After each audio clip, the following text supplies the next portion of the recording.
The broadcast is now starting. All attendees are in listen-only mode.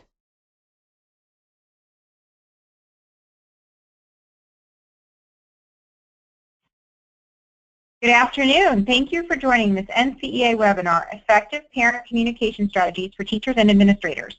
I'm Andrea Kopp, Manager of Educational Resources for NCEA, and I'm happy to moderate for you today. Before we begin, please know that all of your microphone connections have been muted. If you have questions during today's presentation, please send those through the question box that appears in your GoToWebinar panel.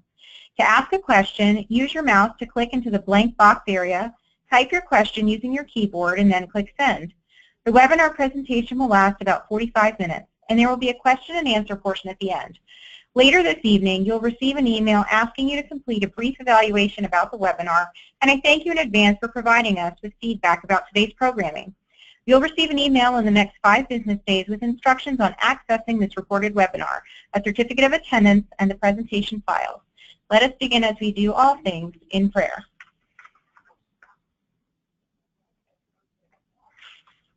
Loving God, bless me with a courageous heart. Help me to make wise decisions and feel confident in my choices. Guide me to work for what is right and possess the strength to act. With your grace, power, and spirit, call forth the best that I can give. Amen. In the name of the Father, and the Son, and the Holy Spirit, amen.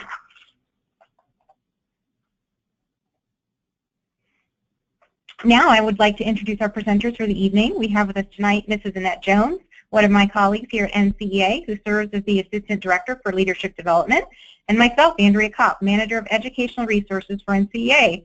Welcome, Annette. Thanks for joining us today. Thanks, Andrea. It's a pleasure to be here. And as we get started, let's do a quick poll to see who is in the audience today. Andrea, will you go ahead and launch that poll now? Sure. This is kind of fun for us. We work together every day, but this is our first webinar presentation together. Let's see, the results are rolling in here. Let's take a moment.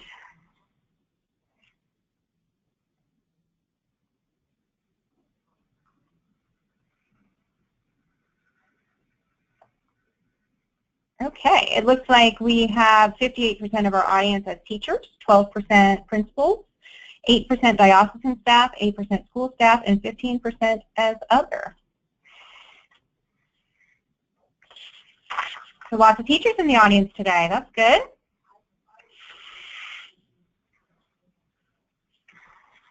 Annette's going to go over our agenda for the evening.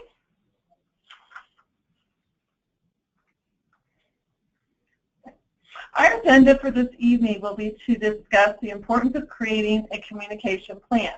We are going to talk about how to create that plan. Plans are great, but if nobody knows or understands them, it can lead to a high level of frustration for your parents and your staff.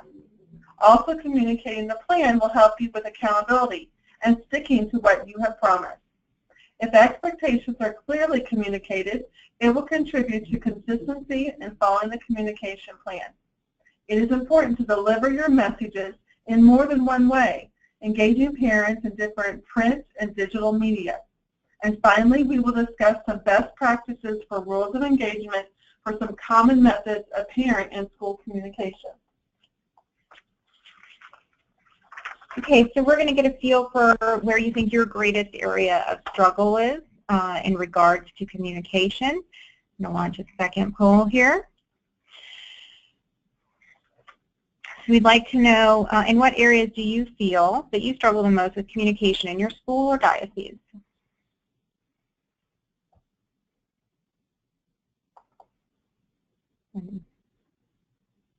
We've got lots of action on the poll tonight. Give it another few seconds. And as we go through the presentation tonight, please remember that you can post questions for us at any time in your question box through GoToWebinar. Okay, let's see. Our audience tonight has said that 30% agree that being consistent is their greatest struggle. 7% see systems and planning as a struggle. 37% cite communicating in difficult situations as their greatest struggle. 15% struggle with digital communication best practices, and 11% said other. So that's good. We're going to be covering aspects of all of that tonight. So we'll hit everybody's areas of concern. So why do we need to focus on communication, especially communication in our school communities? Communication is the foundation of our relationships.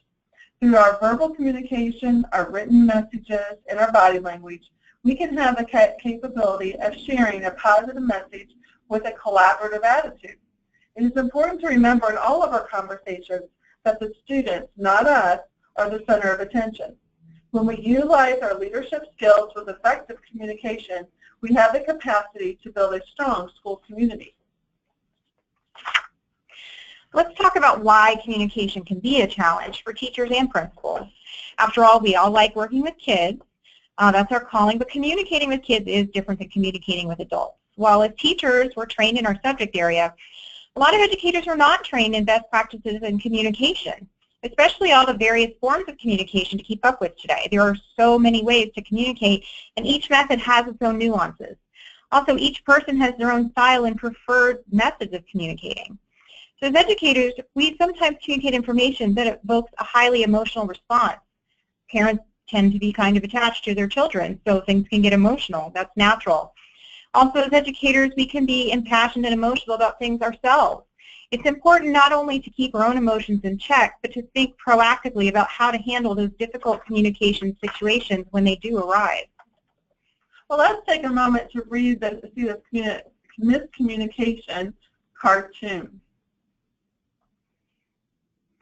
In the school environment, there are a couple things that we can do to minimize miscommunication. One idea is to find a partner from another section of the building. For example, a first grade teacher would be a partner with a sixth grade teacher. They could assist each other with messaging to parents. Is the message that I have just written interpreted as I intended it to? Use only professional language and standard English, and remember to proofread. There are also some very important nonverbal ways that we continually communicate with our families and the community. Think about a new family coming to your school for the first time. What would their first impressions be by looking around? I'm sure many of you yourselves are parents. Think about how your school building looks through fresh eyes. Is your classroom organized if a visitor walks in? Is your staff dressed professionally? Most importantly, is your Catholic identity apparent in your school and school culture? Catholic identity should permeate every meeting and every interaction you have on campus and off campus. It will be obvious to your community if Catholic identity is present in your school culture, and it will be even more obvious if it's not a part of your regular school culture. The ways in which you interact as a staff, with your students, and with parents should all be rooted in Catholic social teaching.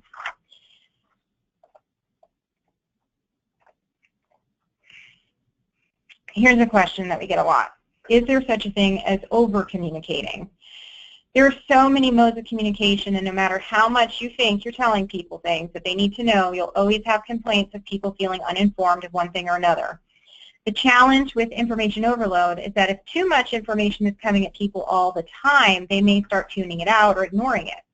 So you're doing all this communicating and people still feel like you're not doing enough. On the other hand, it is important to communicate important information multiple times and in more than one way. Administrators and teachers should think about their school-wide communication plan. So let's take a moment and think about the school communication goal should focus on the broad perspective of communication, and then it should move into the details. One suggestion is to create a communication plan with stakeholders. The stakeholders should include administrators, teachers, parents, support staff, students, parishioners, and community members. Maybe a small group of about 8 to 10 people. It is important to involve various stakeholders so that the school develops the most effective and efficient communication plan. Any plan must meet the needs of the members, so that is why we have a group. With the development of the communications plan, solicit input from the stakeholders by asking some key questions. The purpose of the meetings with the stakeholders is to glean who should communicate, when, and the type of communication. How often does each group prefer communication at school? For example, new parents may prefer that teachers communicate daily via email. Another example, Business owners in the community may prefer that the administrator communicates quarterly with a paper newsletter, which can be displayed in their offices. When is the best time of the week or the day? How do you prefer questions and concerns to be addressed? Administrators and staff members need to develop the final standards for communication. What is the message? What is the mode of communication? Who writes the message? And who approves the final message? Please keep in mind that emergency communication needs to be sensitive, include facts, and be communicated as quickly as possible. I would recommend sharing samples of emergency communication among your fellow administrators so you have resources for you at your fingertips in difficult situations. For example, if a parent of a student passes away, be sensitive and consult with the family first. Together decide the facts that will be communicated and the modes of communication. In emergency communication, share the steps. For example, we will share the details of the funeral service as soon as they are available. Share how the needs of the students are being addressed. For example, we will have 3 counselors available for students and staff members on Friday. Share how questions or concerns will be addressed. Should you have any questions or concerns, please contact Mrs. Smith, giving name and contact information. In this case, the name of a person and phone is preferred. The last thing a concerned parent wants in an emergency situation is to be on voicemail. In emergency situations, communicate often to bring a sense of security and stability to the situation. As part of the school communication plan, here's a sample framework. You would select your goals. Under goals, your objectives, decide the modes of communication, and decide if it's an internal, external, regular communication, such as a weekly teacher email, if it's an emergency, and then determine whose responsibility it is to communicate the message and whose responsibility it is to approve the message.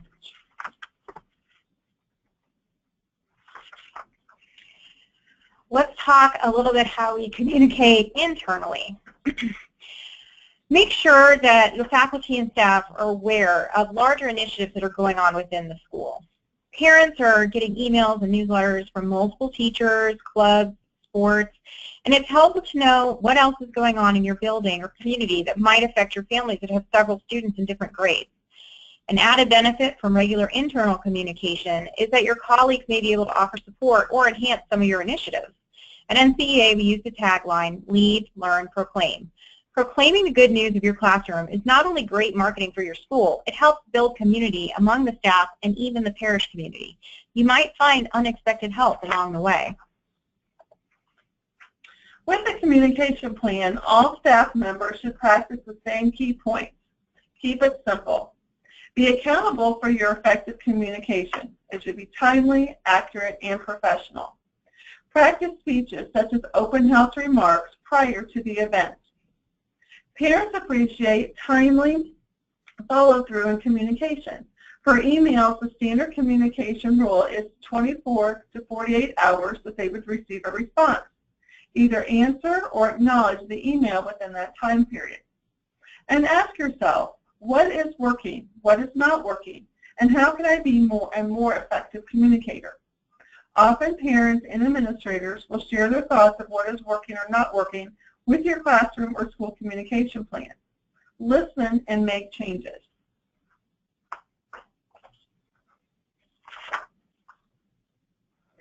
Please share the communication plan with faculty and staff members. Give ample opportunity for your staff to ask questions. As part of the mentoring program for new staff members, role-playing might help with the anxiety of meeting with parents during back-to-school night. Be sure the communication plan has written guidelines, so continuity and professionalism is emphasized throughout the school community. What is the expectation for salutations in written communication? Do we answer emails in a timely manner? In what situations do we email parents versus call or meet with them? As professional educators, all communication is expected to be professional. There are no private conversations or communications, especially in the world of technology. If you have a teacher website or using social media for classroom use, make sure you obtain a media release form from your parents. There are a multitude of reasons why parents may not want their child's image or location on social media. If you aren't using social media and are looking to transition into doing so, make sure you consult your school communication plan and discuss it with the administration and review diocesan policy on this subject as well. Your classroom communications are an important tool in communicating what's happening in the school. If your parents feel informed and satisfied with what's happening in the classroom, they're going to continue to enroll their students year after year. In this way, teachers are a really important aspect of branding and marketing within your school. Think about a regular format for parent communication and set the parameters at the beginning of the school year. Manage parent expectations by letting them know how often and in what ways they can expect to hear from you on a regular basis. Setting up classroom rules is important for behavior management, but have you considered what rules or guidelines you want to put on communication? Let parents and students know how and when they can communicate with you. Is email better for you than calling the school? Do they need to make an appointment? How can a student let you know if they're having a problem? Creating some systems to have in place can alleviate the anxiety of parents feeling like they're in the dark all the time. Now, we all have those moments where we have to communicate bad news. It's very important that as a teacher or principal, you're delivering the news home before the child. You'd be surprised how common it happens, and it is bad for everyone when that is the case. Just this morning, I was talking to a friend who told me that their child's teacher was leaving the school toward the end of their last year, and at McDonald's night, they expressed their concern to the principal, saying, "Oh, I feel so bad for you. How are you going to find a teacher to fill in for just a few months?" The principal had no idea the teacher was leaving or that they had shared this with their students. Nobody wants to be in that situation. Even on the classroom level, it is not fun to be caught unawares that something happened in your classroom that you didn't know about. Don't put your colleagues in that situation. Make sure you get to the parents first with any sensitive news and make your principal or anyone else who needs to know at least aware of the potentiality that they may be having a follow-up conversation about the issue. You want to make sure parents have heard about an issue from you before the child gets in the minivan at car line or hears about it from their child after school. Speaking of the minivan at car line, what question does every parent ask when they pick up their child? What did you do in school today? And the most dreaded answer that often follows, nothing. Think about how many hours you spend lesson planning and preparing and grading. How do you combat this? Having regular communication home gives parents talking points. Instead of asking how school was, they can ask how they're doing with their research project on DNA or how they're doing with their graphic novel that they're creating based on the Shakespearean play that they're reading. If you teach younger students, consider taking a few minutes at the end of the day to reflect on what you did as a class. Ask students to identify what they learned or their favorite part of the day. That way it's fresh in their mind when they get asked when they go home. As tempting and efficient as it is in the busy life of a teacher to tap an email reminder quickly on your break, it is important to be consistent with the look and tone of your communication throughout the school. If one teacher is sending a daily social media post, another sending a weekly printed newsletter, and still others are doing only email, it can be hard for parents to keep up. Think about how often you plan to communicate and in what formats, and be sure to honor any marketing and branding guidelines provided by your school communication plan. There are some overarching rules that you should agree on as a staff for communicating with parents. Of course, courtesy is important. We should always be respectful. Regardless of the level of formality in a given situation, you should always consider communication with a parent to be professional communication. Make sure you're giving correct information. That may seem obvious, but small mistakes can cause big miscommunications. Clarity is key. Be precise and be brief. People appreciate it. We've touched a little bit on the different options for communication with your school community. Hopefully you're already engaging parents in all of these ways. But let's talk about a few of the best practices for each scenario because each method of delivery has its own nuances. Moving to school websites. School websites are one of your best marketing tools. So create a website that is user-friendly and inviting, that has colorful and, of course, media release approved photos.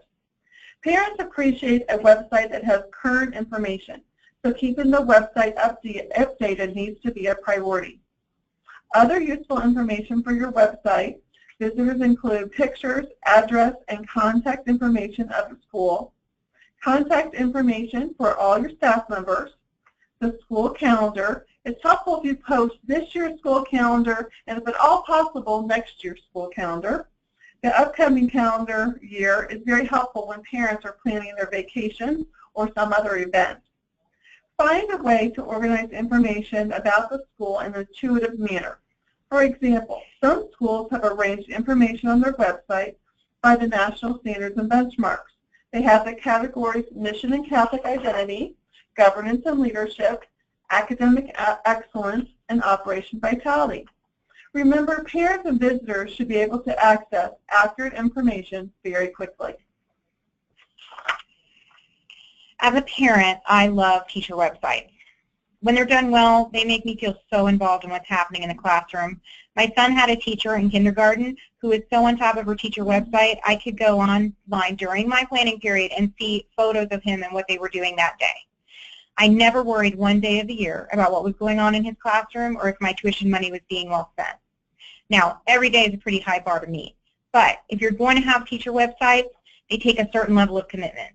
They must be updated at least weekly with current information and homework. They should be easy to access from the main school website. Websites can be simple if you don't have a lot of time, as long as they're functional. You should include school events, classroom activities, extension activities, and resources for students and parents. Your website should be consistent with your school's marketing and branding guidelines, but it should also express the personality of your classroom. In a school setting, consider email to be public communication. Whatever you're saying is in writing, and assume it's accessible to others in the community. There should never be any confidential student information disclosed in an email. This is to protect student privacy and also to protect yourself. Keep email as formal as you would a business letter. All of us can get snippy or angry emails from time to time, and it is so very tempting to fire back. You never want to escalate when you're angry. If you have an angry parent or have gone back and forth via email a few times and don't seem to be getting anywhere, wait until you can pick up the phone and call them. Create a log to keep track of your emails, phone calls, and any other parent communication you engage in. Administrators should be notified when you receive an unhappy email, as administrators may have additional information to share with you. Please include administrators sooner rather than later when working with parents, especially dissatisfied or angry parents. Written communication expresses the level of professionalism in a building. Since parents, prospective parents, and other stakeholders have so many opportunities to see written communication, communication needs to reflect professionalism, the Catholic culture of the school, and most importantly, the care and concern for the children. Take an extra moment to read your written communication in light of professionalism, correct grammar, and the personal message it sends. Your communication is a reflection of you as a professional, as well as a reflection of the school. So when it comes to the time where you are going to pick up the phone and communicate with parents, which is a very important aspect of communication, phone etiquette is a much more complicated thing than it was years ago. Now that people's cell phones are more common than home phones, chances are you're going to catch a parent in the car, at work, or somewhere doing something. You want to be sure that you introduce yourself and you ask if this is a good time to talk. Make sure you always start the conversation with something positive about the child, and be sure you end the conversation on a positive note. Again, listening is just as, if not more, important than talking. Take notes during the call and document it. It's a good idea to send an email follow-up to the conversation just to be sure that you're both on the same page. That also helps with your documentation. Throughout the school year, administrators and teachers will have the opportunity to meet with parents, and as parent-teacher conferences or meetings to discuss a child's progress in a subject area or in a disciplinary issue. When planning meetings with parents, it is important to consider who will attend. If the appropriate staff members need to be present. Consider inviting administrators, counselors, and resource teachers, just depending on the situation. As a group or with your administrator, establish the goals of the meeting, such as, is the meeting to inform, to brainstorm, to seek help from the parents. Create an agenda for staff and parents. Consider the outcomes of the meeting. What will be the action from the school staff, from parents, and from the students? Student is important. No kindergarten chairs at an adult meeting. In addition to the physical chairs, consider the placement of each person at the meeting. For example, if you suspect the parent may cry during the discussion, seating a counselor near the parent is a good idea. Assign roles to the meeting. Who is the leader? Who is taking notes? Who is attending to the parents and carefully watching the body language and the needs, for example, if they need a box of tissues? Document the meeting and ask parents to read inside the documentation and share a copy with them. It's very important that parents receive a copy. This documentation form should include the following information. At the top, the student date, the student's name, the date, and who is in attendance. Strengths of the student, and that's starting off with a positive. Areas of concern, discussion points, student input, especially if the student is a middle school or high school student, recommendations, and then signatures. Now that you've planned for your meeting, make sure that you communicate positively within the meeting. You should always begin any meeting with prayer, but particularly parent-teacher conferences. What better way to engage in a partnership to benefit a child's education than to pray together for them? It's important to invite the Holy Spirit into your interactions with parents. Be considerate of your nonverbal cues in a meeting. You should have relaxed but attentive body language, keep a calm demeanor, and an even tone to your voice, even if you disagree with something that was said. Maintain good eye contact and show empathy. Many times if a child is struggling in school, the parent is struggling right along with them, and they're worried about their child. Use active listening strategies to reflect back to the parent what you've heard them say, and always end with an action plan. You want to have specific suggestions recorded as to who is going to do what next. Large group meetings are quite common at the beginning of the school year. For example, in preparation for back-to-school night, here are a few tips. Always start with a prayer. A student-created prayer or class-created prayer is a nice touch. Have an agenda that has school branding at the top.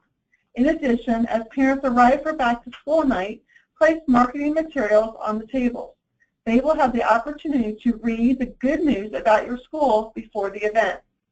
Consider delivery methods, such as a PowerPoint or teacher panel or individual presenters. Plan your presentation and practice your message. Focus on the tone, gestures, and eye contact. Try to always use constructive phrasing when you're communicating with parents. Report card comments are, one aspect of that. Sometimes you're kind of forced to use canned comments, but when you have the ability, either in writing or verbally, to communicate with parents, using constructive phrasing can go a long way. There's always a nice way to say something. You want to avoid value judgment statements like the ones on the left. Your child's disrespectful, they don't listen, they waste time, they pick on other people. You can say those things, the same things, in a different way that has a more positive tone and structure to it and actually suggest solutions. Like instead of saying they don't turn in their homework, you can say they need reinforcement for follow-through with assignments. That gives the parent something tangible they can do to help versus just making a statement that it's a value judgment about their child. And of course, difficult conversations do happen. In those situations with parents, put yourself in the parent's shoes. At all possible, try to meet face-to-face. And that is an advantage because you can read their expression and their body language. You're stating the facts, do so in a very neutral way, and let the parent talk. I found it helpful to let the parent talk and sometimes vent first. As the parent is talking, our role is to listen. We look for common ground, and we offer and ask for possible solutions. End on a positive note. What is the next action? Could be as simple as a phone call or an email to a parent a week later. We all know that sometimes we get in situations where we're in an impromptu parent-teacher conference, either in the parking lot or on the playground or even at a birthday party that your child was invited to. When you encounter this, it's important to assess the situation quickly. If a parent is waving you over during the car line to ask a quick factual question, like how much money do they need for the field trip tomorrow, in that case, yes, you want to quickly answer their question and send them on their way. If the parent seems upset or concerned, or the question is not going to be a quick answer, and you have other duties that you're supposed to be attending to, you can use a number of techniques to give yourself a little more time and preparation to think. If you're actively supervising other children, you can ask the parent to either wait until you're free or offer to call them and make an appointment. You can also let parents know that to protect confidentiality, perhaps they should schedule a time to talk in private. Always be mindful of the little ears that are around. The same child who cannot remember instructions for homework will magically develop perfect recall when overhearing adult conversations. In the art of communication, we need to remember that we are essentially, as Catholic school educators and leaders, public figures. We need to think before speaking and be mindful of our body language. Being polite, being consistent, and maintaining confidentiality are all important aspects of great communication. Well, we have a few minutes remaining here, so let's take some questions from our attendees.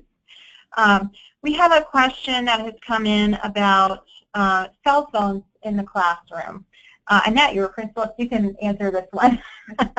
How do you handle it when parents are getting text messages or cell phone calls during the day? How do you kind of control messaging and keep track of that? The most common policies that I've heard regarding cell phones is they're in the book bags or in the lockers during the school day.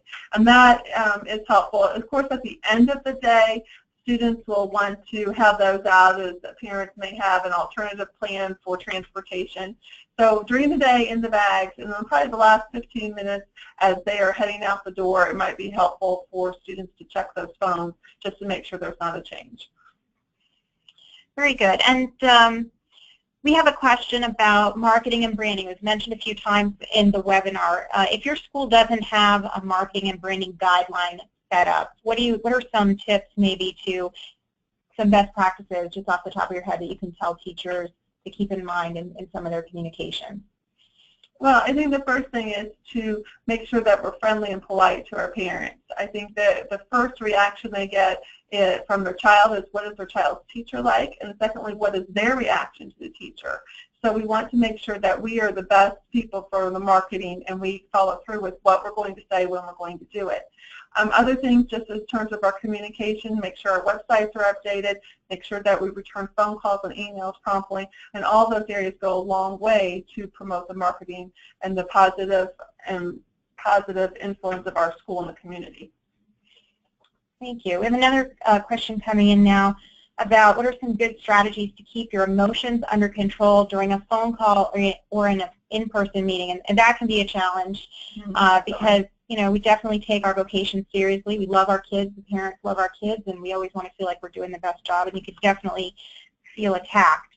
From a teacher perspective, I would say that you have to remember that you have in common with the parent that you have the child's best interest at heart and come at it from a place of giving everyone the benefit of the doubt.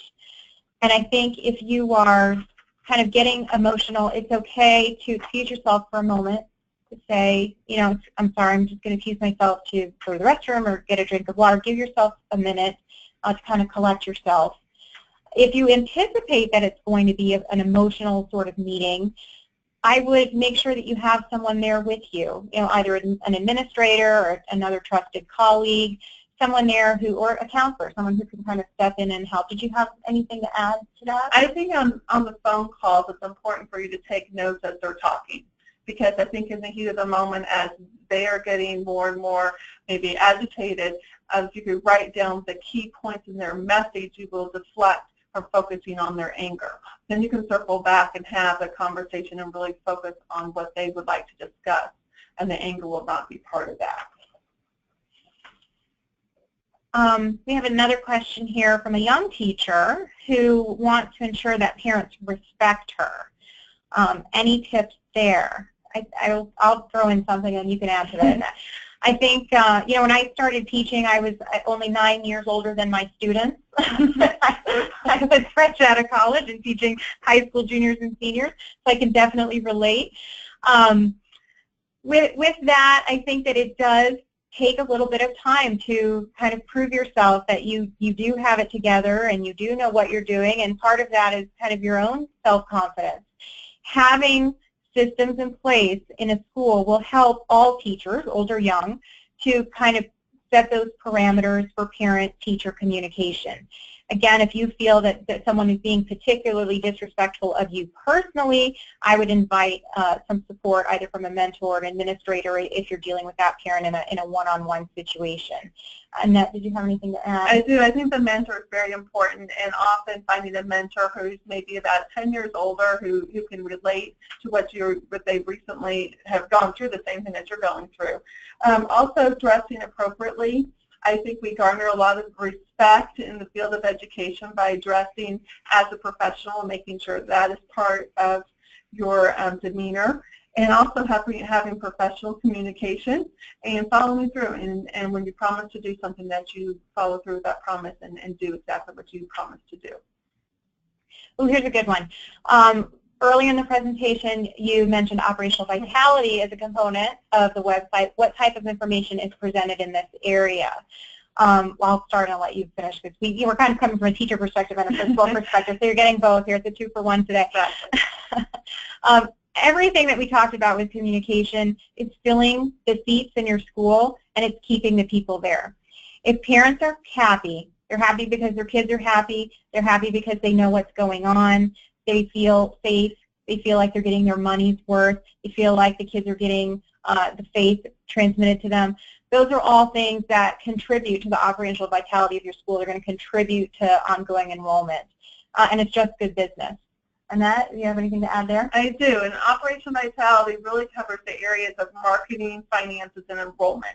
So on our website, especially, it's okay to put the ways that parents can help, or have a brag page. It's some excellent things that have happened. Maybe a student's won a spelling bee. Maybe a team is going to the city championship. Finances, I think parents really want to know how much does the school cost? What is the enrollment cost? How much subsidy does the parish give the school? What are the other expenses? And as much information that you can share openly and honestly on the website concerning finances goes a long way, including tuition assistance would be helpful in there as well. And enrollment, maybe having a graph is showing the enrollment trends and showing numbers of students per class, because parents are always marketing and they're the best recruiters for your school. So if they know there are openings in 4th grade, so why not share that information with them? Okay. Looks like we have one more question, unless another one pops in the next few seconds. This person would like to know how you deal with a situation where you have kind of a parents that don't agree with each other, and you're kind of in the middle, like a mom feels this should happen and dad feels this should happen. Maybe they're not married anymore, and you get kind of these heated situations. How do you handle that if you feel kind of caught in the middle in a situation between parents? I think for the first thing is active listening, to make sure that you are reflecting back what is said, trying to keep the calm, encourage them to listen as much as they're speaking. I think that whoever's leading the meeting, their demeanor and composure will make all the difference in that situation.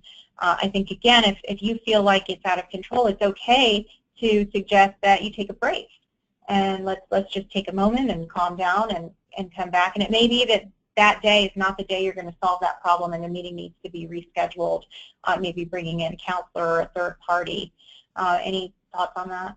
I think administrators who would know the history of a family, or they an experienced teacher, should be part of that conversation, or at least available or in the area in case you need additional assistance.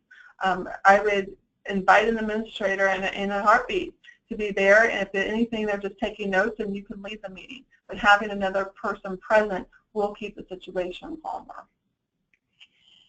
Okay. Any final words for our audience today, Matt? I think any questions you have, just let us know. Our information is up there for you.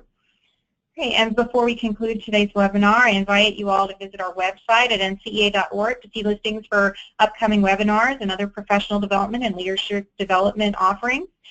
Thank you for spending your time with us today, and thank you, Annette, for joining me and the audience to share your expertise. You're welcome.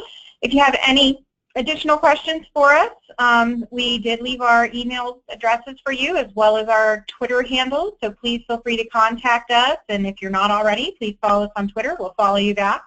I did put tonight's certificate of attendance in the handout box in your GoToWebinar panel, so you can grab it there, but it will also be emailed to you within the next 5 business days along with this webinar recording and our PowerPoint. Someone requested the script. We will be happy to provide that as well. We hope that you enjoyed the webinar, and we hope you have a blessed evening. Thank you very much.